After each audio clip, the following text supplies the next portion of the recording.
adalah gembalaku, takkan kekurangan aku. Ia membaringkan aku di padang berumput hijau.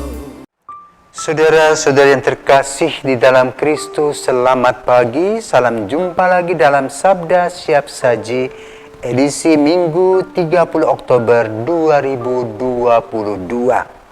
Hari Minggu biasa ke-31. Marilah kita berdoa dalam nama Bapa, Putra, dan Roh Kudus. Amin. Allah yang Maha Kuasa dan Maha Rahim, berkat rahmat-Mu, umat beriman dapat mengabdi Engkau sepatutnya. Semoga kami menjalani hidup yang murni agar memperoleh kebahagiaan yang Kau janjikan. Demi Yesus Kristus, Putra-Mu dan pengantara kami yang hidup kini dan sepanjang masa. Amin. Tuhan bersamamu dan bersama roh-Mu. Inilah Injil Yesus Kristus menurut Lukas, dimuliakanlah Tuhan. Sekali peristiwa, Yesus memasuki kota Yeriko dan berjalan melintasi kota itu.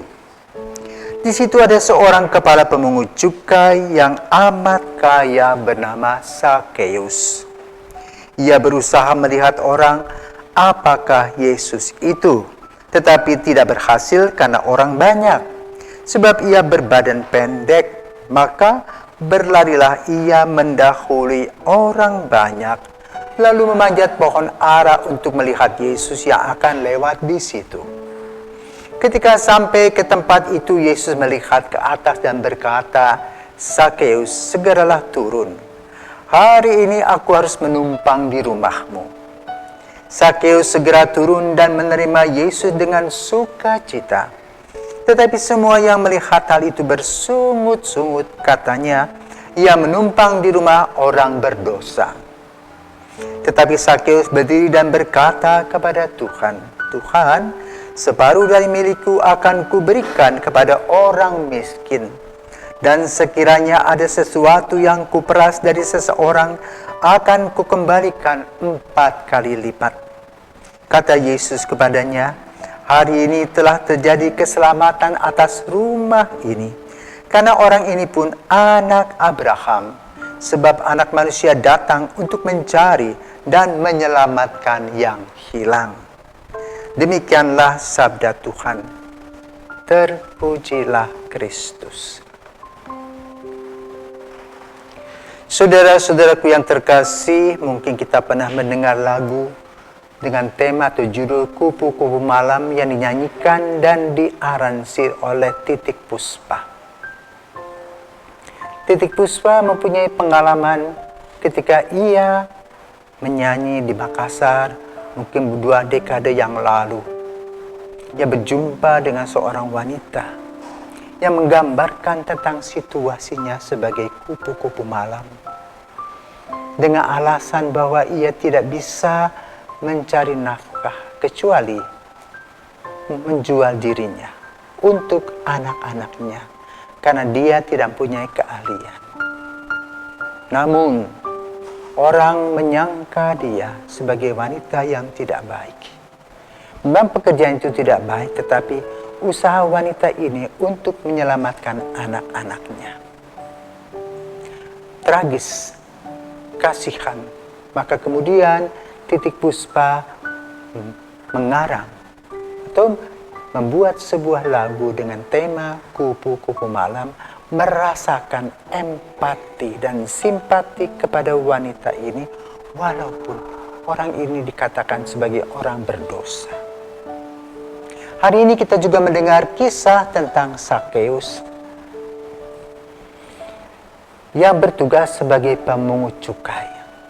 Dia seorang kaya, namun kekayaannya didapatkan dengan hasil korupsi, mengambil apa yang bukan menjadi haknya, dan secara material ia mempunyai banyak. Dengan kata lain, ia kurang jujur. Apa yang terjadi ketika dia mendengar Yesus yang berjalan dari Yeriko? Ia ingin berjumpa dengan Yesus karena ia merasa kesepian. Dia merasa bebannya terlalu berat, walaupun secara material dia memiliki banyak hal. Namun suara hatinya tidak tenang. Maka kemudian ketika ia tidak bisa melihat Yesus, dia naik ke sebuah pohon. Hanya untuk melihat Yesus. Namun apa yang terjadi? Suatu hal yang surprise. Ketika Yesus sampai di pohon yang dimana dia memanjat, maka Yesus berkata, "Sakeus, turunlah, aku akan datang ke rumahmu." Betapa hati yang dak-dik-duk itu campur tak karuan berubah menjadi sebuah hati yang utuh kembali. Kenapa? Karena Yesus mencari yang hilang, dan yang hilang itu didapatnya kembali dalam diri seorang Sakeus. Maka kemudian Yesus mengadakan makan bersama di rumah. Dan tentu saja terjadi hal-hal yang kurang diinginkan. Pengadilan orang-orang yang tidak paham tentang apa yang dialami dan pertumbuhan iman serta penyesalan yang ada dalam diri Sakeus. Namun Yesus menangkap hal itu. Nah, saudaraku terkasih, berdasarkan cerita tentang Sakeus, kita diajak untuk melihat pertama, bahwa kita adalah manusia yang tidak sempurna. Maka kita memerlukan berkat dan rahmat Tuhan agar kita bisa disempurnakan melalui pertobatan-pertobatan. Kedua, melalui Sakeus kita diajarkan hasil korupsi, menyalahgunakan kekuasaan. Memang enak, dapat kita nikmati secara daging, secara materi kita punya. Namun suara hati kita terkoyak-koyak karena suara mengatakan hal itu tidak benar. Maka melalui Sakeus kita diajarkan untuk hidup jujur dan terbuka. Tahu apa yang menjadi hak kita, apa yang menjadi kewajiban kita, sehingga hidup kita merasa tenang. Ketiga, materi yang kita kumpulkan harus membawa kepada keamanan dan kenyamanan kita, baik secara jasmani maupun secara rohani. Tidak bisa hanya sebelah pihak, hanya jasmani saja, tetapi rohani kita rusak. Maka kita harus belajar untuk menyesuaikan diri, mengerti tentang apa yang harus kita kerjakan dan kita lakukan dengan segala kepenuhan hati, dengan takaran iman, jalan kebenaran dan hidup. Sakeus telah menjadi contoh bagi kita bagaimana dia berusaha untuk mengadakan penyesalan dan pertobatan. Yang Yesus menyambutnya, kan Yesus adalah Maha Rahim.